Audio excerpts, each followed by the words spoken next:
નમસ્કાર મિત્રો, ગઈકાલે એક ચેનલે પોતાની ટીઆરપી વધારવા માટે કરીને હું ભાજપમાં જોડાઉં છું એવા ન્યૂઝ ચલાયા, જેનાથી હું વ્યથિત છું. મારા વિસ્તારના મારા ટેકેદારો, કોંગ્રેસ પાર્ટીના કાર્યકરો પણ વ્યથિત છે.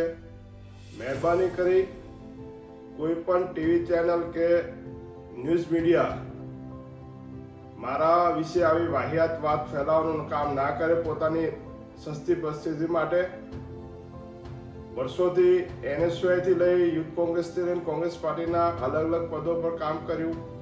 ક્યારેક મળ્યું, ક્યારેક ના મળ્યું. તેમ છતાં કોંગ્રેસ પાર્ટીના એક કમિટમેન્ટ સાથે કામ કરવાનું હંમેશા નિશ્ચિત કરીને કામ કરી રહ્યો છું. આવનારી 2024ની લોકસભાની ચૂંટણીમાં પણ બનાસકાંઠાની અંદર કોંગ્રેસ પાર્ટી જીતે એના માટે જ્યારે અમે સૌ પ્રયત્ન કરી રહ્યા હોય ત્યારે ભાજપને ખાસ કરીને ગોડી મીડિયા કહી શકાય એ કોંગ્રેસના કાર્યકરોનું મનોબળ તોડવા માટે કરીને આવા સમાચાર ફેલાવી રહ્યા છે. ત્યારે એમને કહેવા માંગુ, આના પછી ક્યારે પણ આવી ખોટા સમાચાર ફેલાવવાનું કામ કરશો તો કાયદેસરની કાર્યવાહી પણ કરવાની થશે તો કરશું.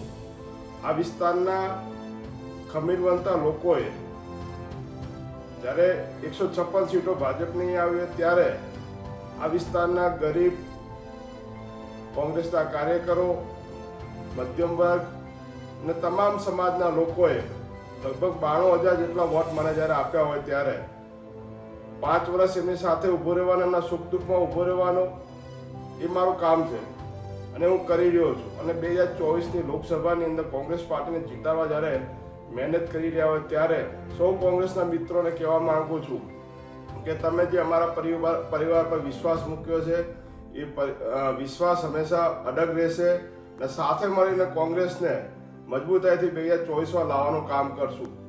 જય કોંગ્રેસ.